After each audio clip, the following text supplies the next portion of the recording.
Thanks for joining us. I'm Adam Jadish with TRG, Director of Retail and Hospitality Solutions. We're joined by two special guests today, Greg Garland from Zebra and Jim Kander from Spectralink. And I'll let you gentlemen do a quick intro. Thanks, Adam. Hi, Greg Garland here with Zebra Technology. I'm the Channel Account Manager, and I support all the efforts of TRG, and they are growing in the retail sector. And today we're going to have a little conversation about trends and COVID and how things have changed for retail in our space. And I'm Jim Kander. I'm Director of Retail Accounts for Spectralink. And as Greg mentioned, we're going to talk about what we're seeing in terms of the pandemic, but more importantly, how that's affected customers, how people buy things, and what we're seeing about branding with our retail customers out there. So looking forward to it. Yeah, obviously we all know that retail has changed drastically over the last 12 months, and it's going to evolve even more so than over the next 12, right? And where it ultimately is going to end, I don't know if anybody really knows, but there's a lot of trends and a lot of good, exciting things that are happening right now. So just kind of start the discussion.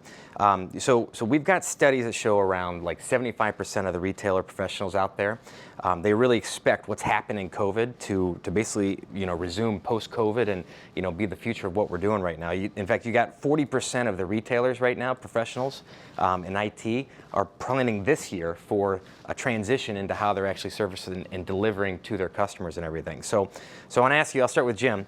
What changes have been implemented in retail that you think are gonna continue post-COVID during this time? So that's a great question, and I think at the beginning of COVID, we saw this move to people buying online and picking up curbside in a small way. But what happened was it accelerated during the pandemic.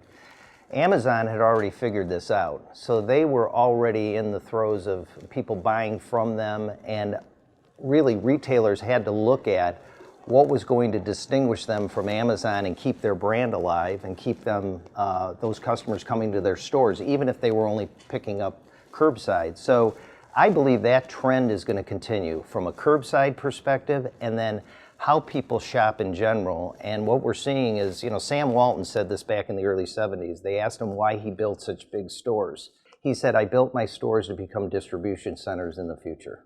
And so Amazon and Walmart are going head to head against each other in that regard, but I really believe the curbside and the buy online, pick up in store will continue in the foreseeable future. I think it's here to stay. Two very good points made there. I believe that with the onset of COVID and the expectations now are going to stick. In other words, the customers that are consumers are becoming completely, the expectation is for things to happen in real time, for inventory to be there on site. So that's not going to go away. Everybody's improved their processes for on-time delivery and the items being on the shelf.